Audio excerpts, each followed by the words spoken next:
Hi, Bob Tarlow here, and I'm glad you're watching this video of our News Geezers lunch held on Saturday, July 25th, 2015.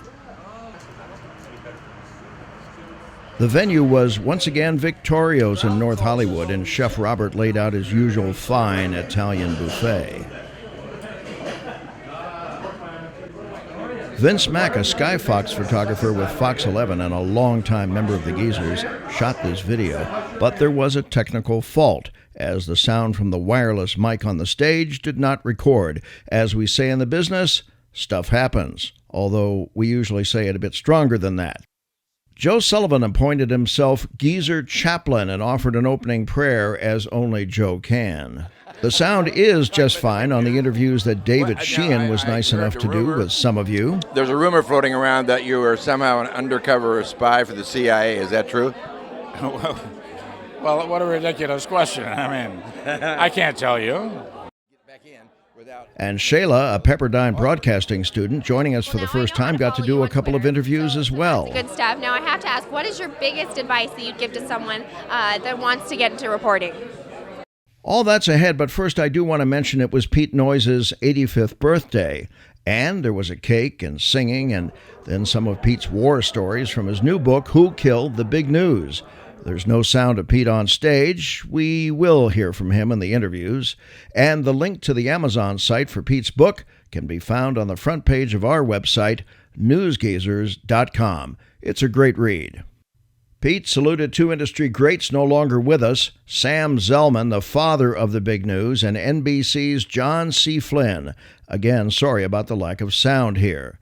And here's Ron Becker, a longtime super engineer at KTTV Fox 11, with a note about the sad passing of another superstar former engineer there, longtime geezer Bill Pasternak. Bill worked his magic at Fox 11 for about 30 years and was also a leading light in the world of amateur radio.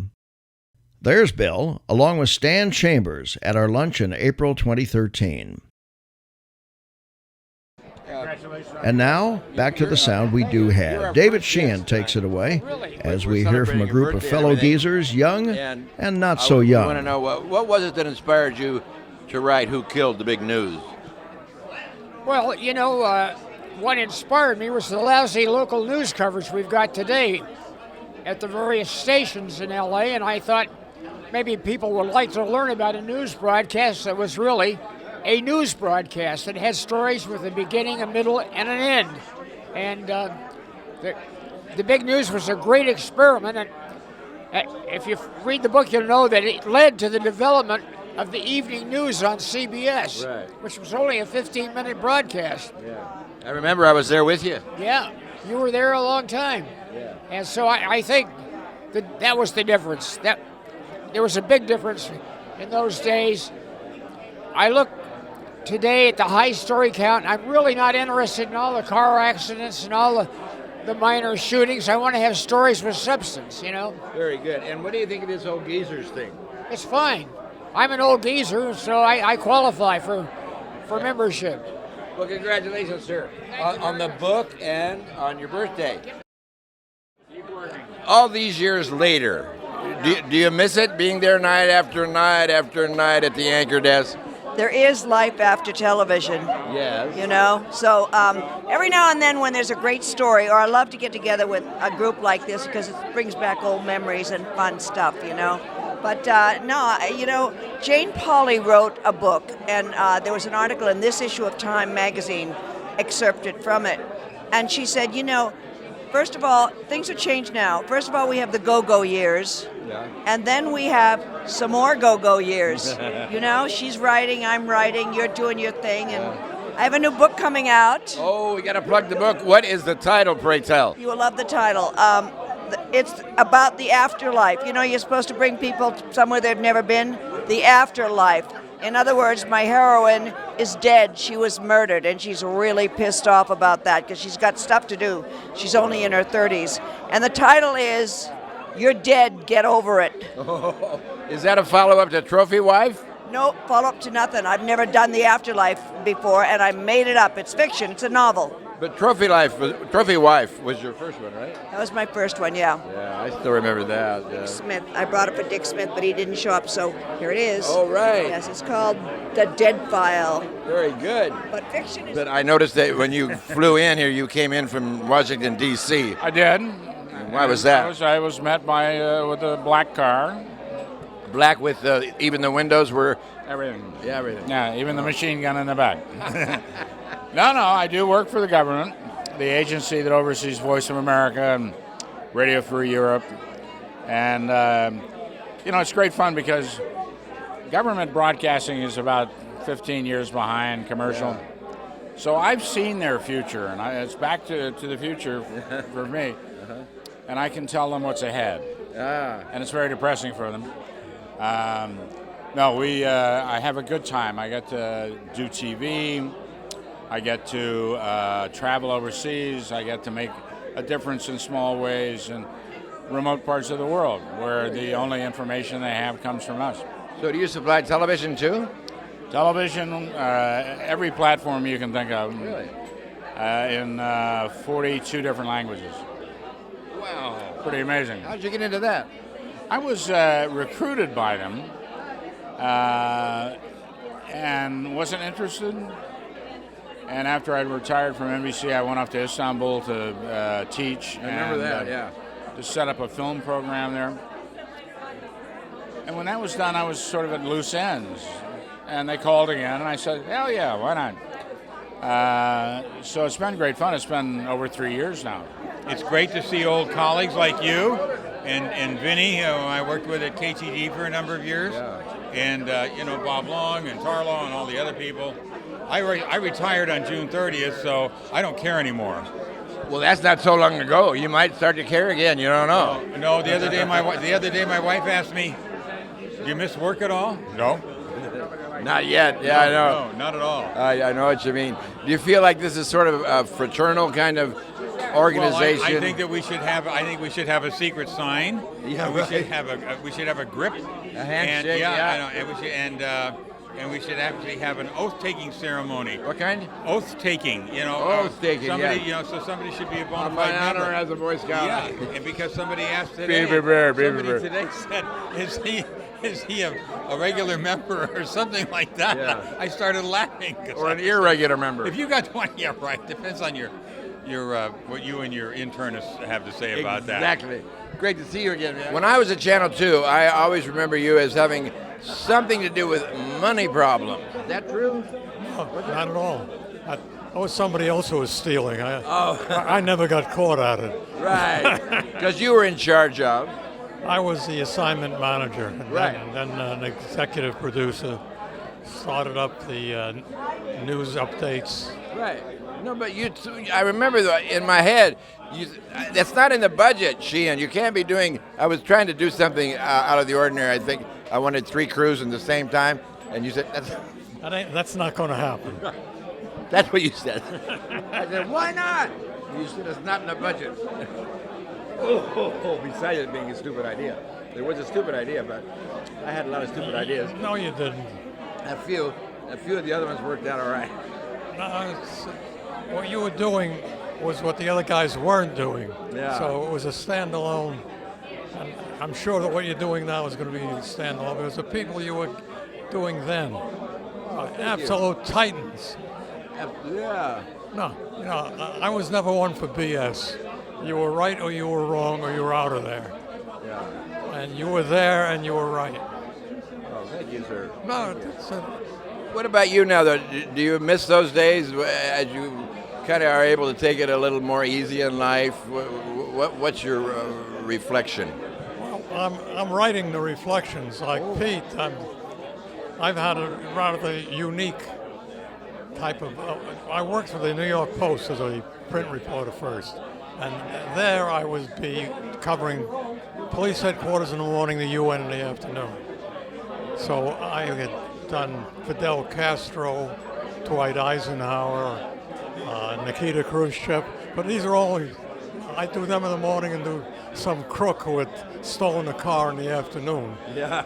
Now I'm doing my memoirs, showing Very good. what a reporter had to do to stay alive in those days. But and it's been fun. Good for you, man. Congratulations. Thank you. I'll give you some non-audio color.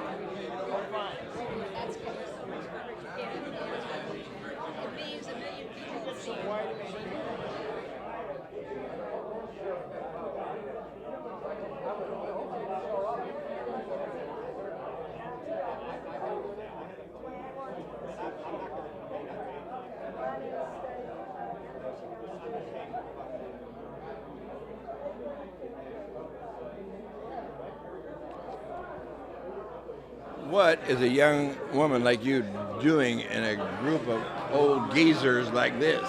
Well, this is my first time at News Geezers, so I'm very excited to be here today. But Bill Dawson actually is one of the engineers at Pepperdine for Newswaves, and I'm a student at Pepperdine University. So he told me all about it, and some of my fellow students have been before, so he brought me out today, and I'm really excited to be here. You are. What's exciting about all these old people? Most of the people in this room are retired. Oh my gosh, no. Everyone has just been so friendly and full of so much information. I feel so honored being able to meet everyone. So it's been a great day so far. Don't you feel like you're a kid near the graveyard? No, not at all. Like I said, everyone's just been so helpful, has had so much information. I've been asking lots of questions and learning a lot.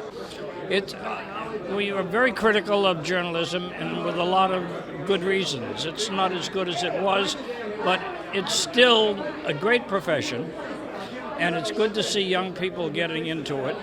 And I taught journalism at USC for many years, one night a week, and it's the best education you can have. Sometimes it's a great education to go on to do something else, but it's rewarding and it's vital. And it's good to see young people, and we have many good young people. So it's this meeting of a lot of the old legends, or whatever you want to call it. The old legends, yeah. Yeah, but it's funny. You notice the sense, I don't know what you're going to use, but the sense of humor, the cantankerousness, and even though the average age here is 109, not really. When you're but close. You're talking to everybody, they're telling you what they're doing next.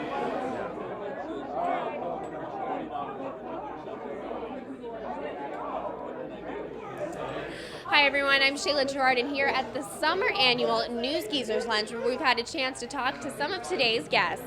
Let's take a look. Now I have to ask, what is your biggest advice that you'd give to someone that wants to get into reporting? Well, it's like, you mean television reporting? Yes. News reporting? Make it real. Any prospective source of a job or even an internship these days, which are hard to get, or any kind of a position in any kind of journalistic organization using video and television or the new media or the social media, anything like that, there'll be a person. You'll run into, somewhere along the line, you're going to end up with that person. The person is the hiring person at your prospect. You really want to, you got to find a place, right? And there are many places, but you go one by one. You go to the place where you want to get a job, and you're going to end up with that person, whether it's a producer or human resources or whatever. And you got to keep in your mind that there are only 3 things that the person can know about you in order to make a judgment. And your fate is in that person's hands. So you got to keep in mind the 3 things. And the number 1 thing is your personality. He'll like you, you're likable, or you're not likable. And sometimes you can control that, and sometimes you can't. But you got to work on that. You know, you're doing fine. No, you're doing fine, because you got me, and so you're likable.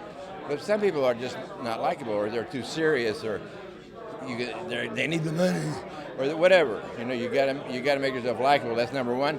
Number 2, you got to have a good reel, and then number 3, you got to gather together endorsements, like little reviews, like a movie when they run an ad in the paper and it's the New York Times says, the LA Times says, that kind of stuff. Gotcha. I mean, not like a screaming ad, but you need people to actually say, not just a list of references. You need me to say. David Sheehan, 44-year veteran of CBS and NBC, saw my demo and he said this, "Wow, I never thought anything like that." All right, so Terry, as a news director, tell me, what is your advice for someone who wants to get into reporting? instead of just watching the entertainment shows, those are so highly edited, you should try and learn the basics of reporting. You should learn how to put together a complete sentence, how to write a story, and stay current on what's going on, even though you may not think it's important to your entertainment aspirations. You really need to learn how to read people when you're talking to them. You need to understand that how to phrase a question so they can't answer it with a 1 or 2 word sentence. And then just practice. Practice on your mom, practice on your brother, practice. But also, instead of just being narrow to entertainment, maybe you would like to go into news reporting, even though sometimes it's not too pretty. But just understand how journalism works, and you'll be a better entertainment reporter. And as someone who's been involved with journalism for such a long time, how would you say you've seen journalism change over the years? Everybody thinks it's changed tremendously. I think it's changed for the better because there are more outlets, there are more cable channels, there is Amazon Prime, there is Netflix, there are all of these systems on the internet that provide audio and video for people. So just be flexible and you'll be able to remain in the business. Good advice. Okay, and so you're here today at Newsgeezers. I want to know what's been the best part about today's lunch so far. Well, the best part is seeing people you worked with 5, 10, 20 years ago and ignore the gray hair and some of the age issues. But it's still... Again, thanks to each of you for your warm support of our group. Again, thanks to each of you for your warm support of our group. Again, thanks to each of you for your warm support of our group. On a daily basis, they're in tune with what's going on. Well, thank you so much for letting me talk to you. I feel so honored. It's been a pleasure. And also, one other thing, read the LA Times every day. Okay. Don't just get it from the internet. Read the Times, see how stories are structured, get a good radio, TV journalism book. I know you're at Pepperdine, but you probably have some good books in the curriculum there, but hang on to them and reread them and practice that way. But learn to write. You have to know how to write. Okay? Good advice. I appreciate it. Okay, thank you.